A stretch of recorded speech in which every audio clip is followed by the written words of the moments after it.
Pak, benar ya, suatu saat penerima bansos tinggal desil 1 dan 2. Desil yang lain rencana mau dihapus.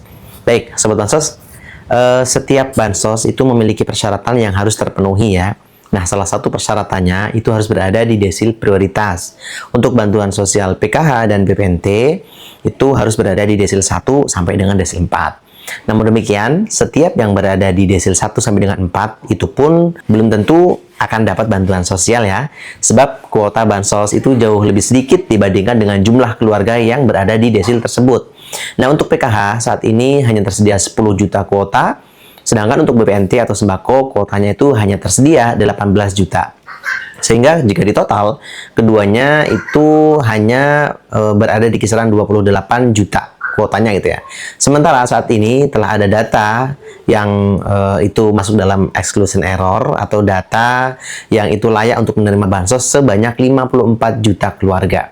Artinya ada 54 juta keluarga yang saat ini pun sedang menunggu atau berada pada waiting list sebagai pengganti yang sudah tidak layak lagi menerima bansos, mungkin seperti sudah meninggal, sudah exclude, atau ada juga yang mungkin sudah graduasi. Nah, apakah dari 54 juta keluarga tersebut nanti hanya akan dipilih 28 juta keluarga yang berada di desil rendah nih, misalkan hanya diambil dari desil 1 sampai 2 saja? Nah, jawabannya tidak seperti itu ya Sobat Bansos. Kenapa? Karena kuota penerima PKH dan BPNT itu secara teknis terbagi berdasarkan wilayah, baik itu provinsi, kabupaten, kota, kemudian hingga desa ataupun kelurahan. Namun untuk pengontrolnya atau tetap dikontrol itu melalui satu sistem di pusat. Nah, meskipun ada target nasional ya, yakni yang 10 juta PKH dan 18 juta BPNT atau sembako tadi, tetap pelaksananya itu di lapangan terdistribusi per wilayah. Jadi setiap daerah nanti itu memiliki data jumlah kuota penerima yang itu berbeda-beda tergantung pada jumlah warga di satu wilayah tersebut, kemudian tingkat kemiskinan dan hasil verifikasi di wilayah yang dimaksud. Tentunya untuk tiap-tiap daerah itu memiliki yang namanya kemiskinan, tingkat kemiskinan itu yang berbeda-beda. Ada yang tingkat kemiskinannya sangat tinggi, mungkin ada juga yang rendah. Nah, untuk kemiskinannya yang sangat tinggi, seperti mungkin di daerah-daerah yang itu mungkin kepulauan, kemudian daerah pinggiran atau daerah yang terpencil, maka angka desil itu biasanya akan relatif lebih rendah ya.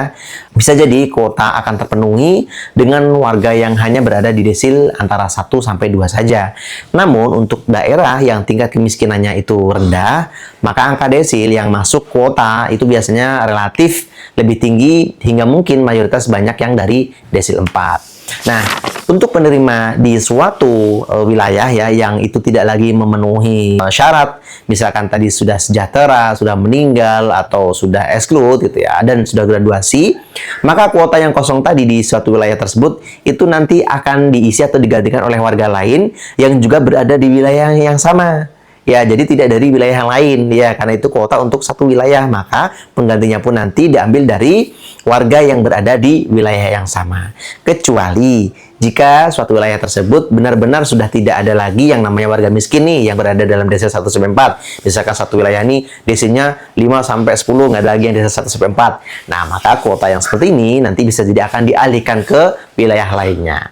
Intinya atau kesimpulannya adalah bahwa kuota bansos memang ada tingkat wilayah untuk memastikan distribusi yang merata sesuai tingkat kemiskinan di daerah. Tetapi ingat, seluruh data tersebut tetap merujuk pada suatu database nasional, yaitu Data Tunggal Sosial Ekonomi Nasional atau data DTSN. Begitu ya, semoga dapat membantu dan memberikan wawasan kepada kita bersama. Terima kasih. Salam PKH.